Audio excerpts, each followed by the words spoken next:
Hi friends, welcome to Raji story. இன்றைக்கி நம்ம பார்க்க போகிறது கிரேக்க மேதையான சாக்ரட்டிஸ் அவங்களோட ஒரு குட்டி ஸ்டோரி தான். வாங்க ஃப்ரெண்ட்ஸ், ஸ்டோரிக்குள்ளே போகலாம். கிரேக்க தத்துவஞானி சாக்ரட்டிஸ் ஒரு புது வீடு கட்டி அதில் குடியேறினார். வீட்டை பார்வையிட அவரது நண்பர்கள் சிலர் வந்திருந்தனர். என்ன வீடு கட்டியிருக்கிறீர்கள்? ஒரு எலிப்பந்து போல இருக்கிறது என்றார் ஒரு நண்பர். வீடு எப்படி இருந்தாலும் முகப்பு பார்ப்போரை கவரும் வண்ணம் பளிச்சென்று அழகாக இருக்க வேண்டும். இது என்ன அழகா? உங்களுக்கு அழகை ரசிக்கும் ரசனையே கிடையாதா என்றார் இன்னொரு நண்பர். ஒரு சிறு கூடம், ஒரே ஒரு அறை, ஒரு சமையலறை, இப்படியா வீடு கட்டுவது? ஒரு பெரிய கூடம், 3-4 அறைகள், காற்றோட்டமும் வெளிச்சமும் அமைந்த விஸ்தாரமான சமையலறை, முன்னே ஜட்கா வண்டி வந்து நிற்க இடம், பின்புறம் அழகிய தோட்டம், கிணறு, இப்படியல்லவா இருக்க வேண்டும் ஒரு வீடு என்று சொன்னார் வேறொரு நண்பர். 4-5 விருந்தாளிகள் ஒரே நேரத்தில் வந்துவிட்டால் அவர்களின் படுத்திண்டாட்டம் தான். ஒருவர் மேல் ஒருவர் படுத்துதான் உறங்க வேண்டும். இல்லாவிட்டால் பாதி பேர் தெருவில் தான் வந்து படுத்துக்கொள்ள வேண்டும்.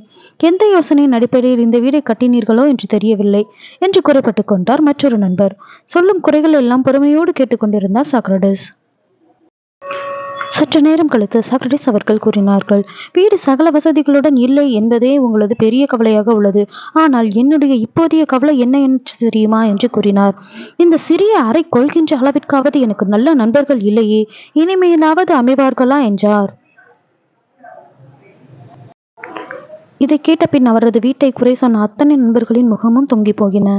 இதே போலதான் ஃப்ரெண்ட்ஸ், நமக்கு நிறைய ஃப்ரெண்ட்ஸ் இருக்கணும்னு அவசியம் இல்லை. நம்ம முழுசா புரிஞ்சுக்கிட்ட ஒரே ஒரு ஃப்ரெண்ட் இருந்தா கூட நமக்கு போதும். இது போல் இன்னும் சில இன்ட்ரெஸ்டிங்கான ஸ்டோரிஸை பற்றி தெரிஞ்சுக்கிறதுக்காக நம்மளோட ராஜி ஸ்டோரி சேனலை சப்ஸ்கிரைப் பண்ணுங்கள். தேங்க்யூ.